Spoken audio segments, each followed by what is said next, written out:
जय हिंद प्यारे साथियों, स्वागत है आपका अपने परिवार सुनामी क्लास में। प्यारे साथियों, परेशान होंगे यूपी पुलिस के री एग्ज़ाम को लेके।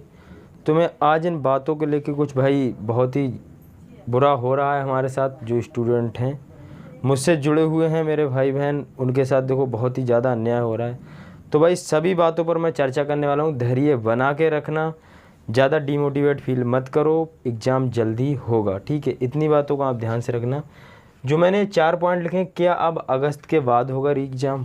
भाई यूपी पुलिस का एग्ज़ाम क्या अब अगस्त के बाद होगा? दोबारा से टेंडर जारी होगा, मतलब जो कि कंपनी है वो कंपनी क्या हुई है, ब्लैक लिस्टेड हो गई। तो ब्लैक लिस्टेड मतलब कि कंपनी, उसके लिए टेंडर अब नहीं दिया जाएगा। इतनी बात समझ गए। फिर आगे बोला पढ़ाई को जारी कैसे रखें, ठीक है। फिर एक आज के मतलब 18 तारीख का एक नोटिस था। देखो भाई, वो तो मैंने यहाँ पर लगा दिया, ठीक है। 18 तारीख का नोटिस नहीं लगा पाया हूँ, बट ये लगा दिया है जो अभी आया, जो कंपनी ब्लैक लिस्टेड हुई, ठीक है भाई। तो आगामी सप्ताह में परीक्षा अधिकारी नियुक्त, मतलब कि जो परीक्षा अधिकारी मतलब जो परीक्षा कराएंगे एजेंसी, तो उसके लिए जो अधिकारी नियुक्त करे जाते हैं, तो वो आगामी सप्ताह में अधिकारी नियुक्त होंगे। तो भाई आगामी सप्ताह में मतलब कि समझ रहे हो, आने वाले जैसे कि 2 हफ्ते हो सकते हैं, 4 हफ्ते हो सकते हैं। फिलहाल 4 हफ्ते से ज़्यादा तो नहीं होना चाहिए। जब सप्ते बोला है तो सप्ते होना चाहिए। अगर महीना बोलते तब तो मान लो आगामी महीने में, ठीक है भाई, तो सप्ताह ही होगा। तो 4 हफ्ते हो चुके हैं। 4 के बाद होता है तो वो सप्ताह नहीं, फिर वो महीना होता है, ठीक है, समझ गए। अब देखो क्या है ये बात, कहाँ तक देखो, क्या अब अगस्त के बाद होगा री एग्ज़ाम? तो भाई इसके लिए मैं ना नहीं कहूँगा। हो सकता है एग्ज़ाम अब अगस्त के बाद हो। क्या अगस्त के बाद हो, ठीक है। चांस कितने भाई मेरे? 80% चांस है। 80% चांस है कि अगस्त के बाद होगा या फिर अगस्त में हो। ध्यान से, ठीक है। या तो एग्ज़ाम अगस्त में होगा, ठीक है, और या फिर एग्ज़ाम सितंबर में होगा। यहाँ पर 80% चांस है, ठीक है। अब भैया क्या अगस्त से पहले भी हो सकता है एग्ज़ाम? तो भाई जून तो चली गई, जुलाई बच रही है हमारे पास। तो जुलाई बच रही, तो भाई 20% चांस है कि ये लोग जुलाई में एग्ज़ाम करा लें। समझ गए? क्लियर है बात इतनी, ठीक है। जुलाई में एग्ज़ाम मतलब कि 20% है कि ये एग्ज़ाम करा लें। क्यों? एग्ज़ाम कराने का सीधा से इनका वही उद्देश्य था कि जो कंपनी थी उसे फिर से दे देंगे, जो भी हमारे पास बजट था, मतलब कि पैसे वैसे का हो जी, पैसे तो देती हुई कंपनी, वो दे देंगे तो वही कंपनी मान जाएगी, लीक होगा एग्ज़ाम। तो बट हुआ क्या है कि वहाँ पर कंपनी ने ही धांधली की है, इस तरह का आरोप मिला है।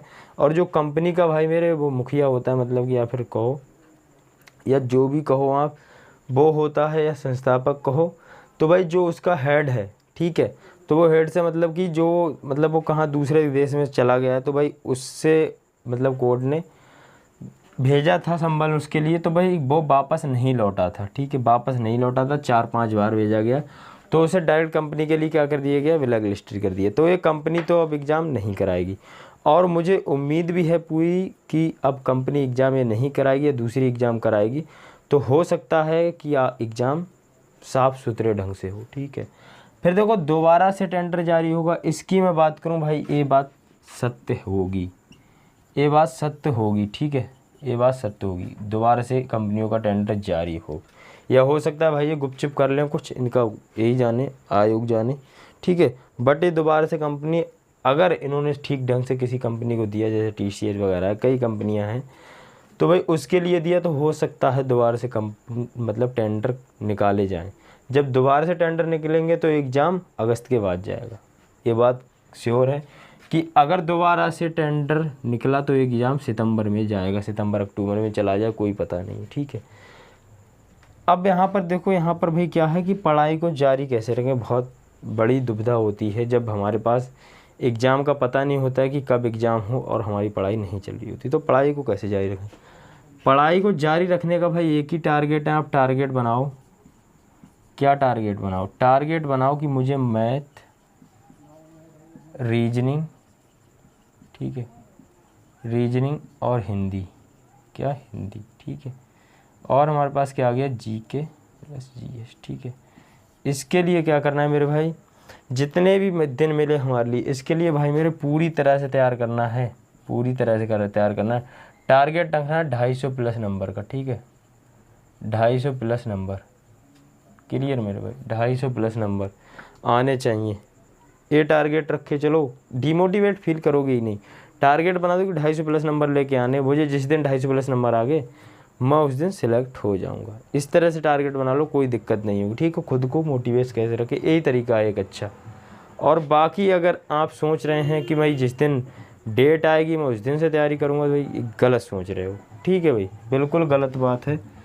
और ये देखो क्या है, आगामी सप्ताह में परीक्षा अधिकारी नियुक्त, ठीक है। आगामी सप्ताह, अब मैं ये बताऊंगा, ये देखो ये हो सकता है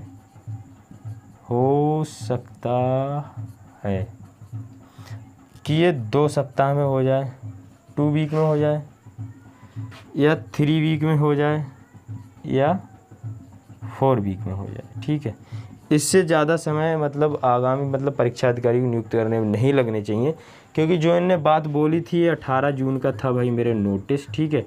18 जून का था ये नोटिस, तो उसमें बोला क्या था इन्होंने कि आगामी सप्ताह में परीक्षा अधिकारी होंगे नियुक्त।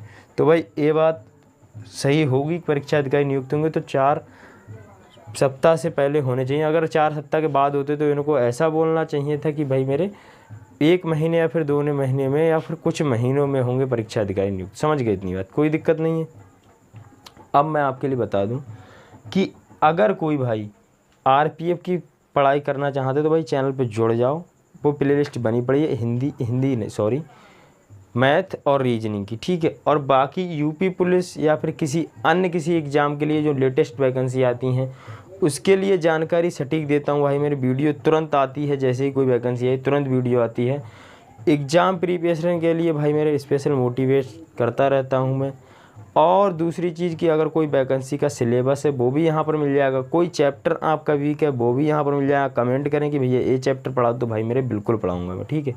बाकी चैनल पर नए हैं तो भाई सब्सक्राइब जरूर करें, वीडियो को शेयर एंड लाइक करें। मिलते हैं अगली ऐसी ही किसी वीडियो के साथ, बन रहिएगा। जय हिंद, जय भारत, जय मां सरस्वती।